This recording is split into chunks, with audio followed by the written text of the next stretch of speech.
Mulai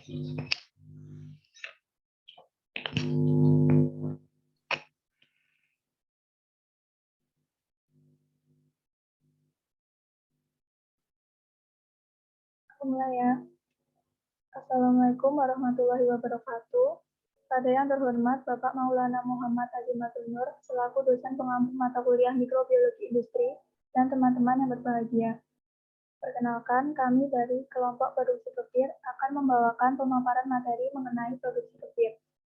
Sebelum beranjak ke pemaparan materi, kami akan memperkenalkan diri terlebih dahulu.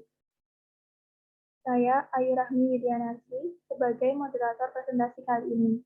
Kemudian terdapat Kak Piananta Fikri Hidayat, Kak Igusti Murah Bayu Satyanugraha, Gina Noviana Ramdhani, dan Bilqis Nuriyah Budiman yang turut berpartisipasi dalam presentasi kali ini.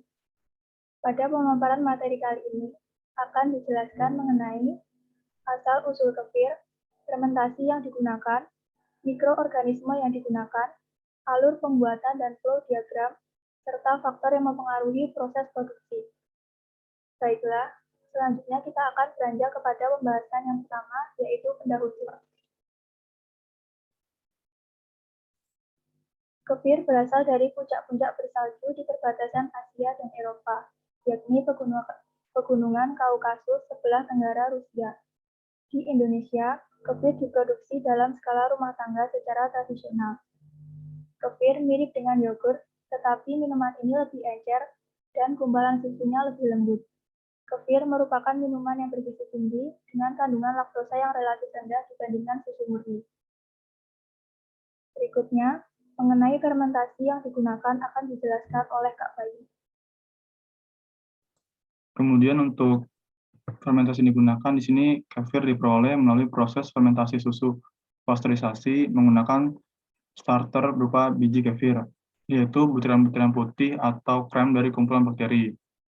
Selain menggunakan bakteri, pembuatan kefir juga bisa menggunakan ragi, di mana bakteri berperan menghasilkan asam laktat dan komponen rasa, sedangkan ragi menghasilkan gas asam atau karbon dioksida dan sedikit alkohol.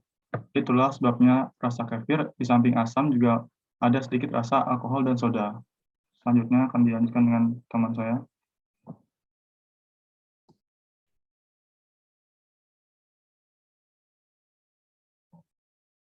Mikroorganisme yang digunakan yaitu Lactobacillus kefiri dan spesies lain seperti Leuconostoc, Lactococcus, dan Acetobacter yang hidup dan memiliki kaitan erat yang khusus. Pada kefir juga terdapat kontribusi kelompok ragi atau yeast, yaitu ragi yang memfermentasikan laktosa.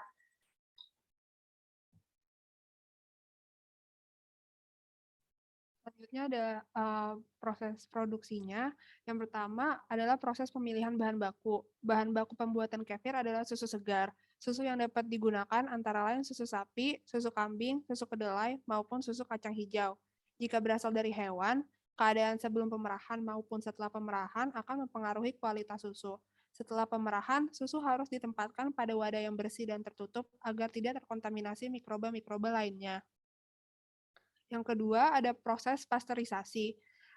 Proses ini dilakukan pada suhu 85 derajat Celcius pada waktu 30 menit atau 95 derajat Celcius pada waktu 5 menit. Proses ini dilakukan untuk membunuh bakteri-bakteri patogen yang ada pada bahan baku susu segar. Yang ketiga, ada proses pendinginan. Bahan baku yang sudah dipasteurisasi tadi harus didinginkan sampai suhu sekitar 22 derajat Celcius dan ditambahkan bibit kefir. Kemudian ditempatkan pada wadah yang steril berupa wadah susu atau botol. Penggunaan suhu sekitar 22 derajat Celcius karena suhu ini merupakan suhu optimum bagi pertumbuhan bibit kefir. Yang keempat, inkubasi pada suhu kamar selama 20-24 jam. Diharapkan pada masa inkubasi ini terjadi fermentasi sehingga menghasilkan asam laktat dan alkohol sehingga dihasilkan kefir yang berkualitas dan juga kental. Yang kelima, menyaring biji kefir dari produk kefir yang sudah jadi. Kemudian, biji kefir dicuci kembali dengan air dingin sehingga dapat digunakan kembali. Filtrat kefir yang sudah jadi dapat ditambahkan pemanis, esen, maupun buah segar untuk menambah rasa. Yang terakhir, kefir yang sudah jadi dapat dikemas untuk menjaga mutu dan kestabilan kefir dapat disimpan pada suhu 5 derajat Celcius. Berikut adalah flow diagram dari proses produksi kefir pada penjelasan sebelumnya. Tahap upstream terjadi dari awal pengolahan bahan baku sampai sebelum proses penyaringan. Dan tahap downstream terjadi dari tahap penyaringan sampai tahap pengujian. Dan selanjutnya akan dijelaskan mengenai faktor yang mempengaruhi produksi kefir. Untuk faktor yang mempengaruhi produksi kefir di sini ada 3, yaitu ada suhu, konsentrasi, dan berwarna. Yang pertama adalah suhu atau waktu pasteurisasi. Jika suhu yang digunakan pada proses pasteurisasi kurang dan waktu yang digunakan kurang dari yang sudah ditetapkan, maka ada kemungkinan masih terdapat mikroba atau patogen dalam susu. Hal ini akan menghambat kinerja biji kefir dan akan menyebabkan kadar asam laktat, kekentalan maupun kadar alkohol tidak sesuai dengan diharapkan. Lalu yang kedua, slide selanjutnya, ada suhu pendinginan.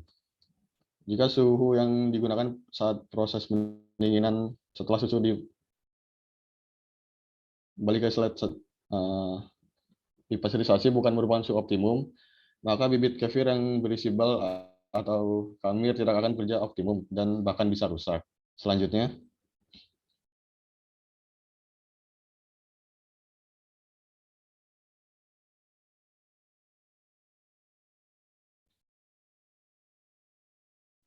yang ketiga ada konsentrasi starter biji kefir.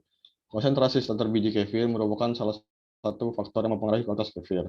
Konsentrasi ini sangat berpengaruh pada proses fermentasi karena semakin banyak konsentrasi starter, maka jumlah mikroba semakin banyak sehingga dapat menghasilkan asam organik yang baik untuk kesehatan.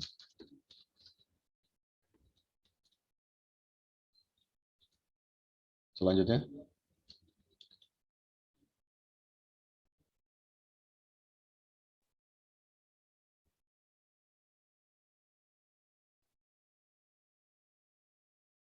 yang keempat, lama atau waktu fermentasi.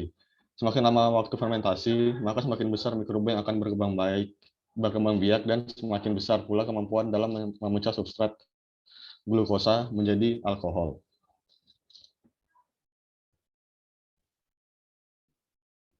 Baiklah, berdasarkan materi yang telah disampaikan, dapat dipahami bahwa kefir merupakan minuman yang terbuat dari susu fermentasi.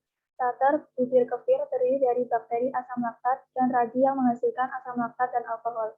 Selama kurang lebih 24 jam diinkubasi, mikroorganisme dalam biji kefir berkembang biak dan mengfermentasi gula dalam susu, mengubahnya menjadi kefir. Baik, demikian akhir dari pembahasan materi mengenai produksi kefir dari kelompok kami. Apabila ada pertanyaan mengenai pembahasan materi kali ini, teman-teman dapat menuliskan pertanyaan di kolom komentar. Sekian presentasi dari kami. Terima kasih atas perhatiannya. Wassalamualaikum warahmatullahi wabarakatuh.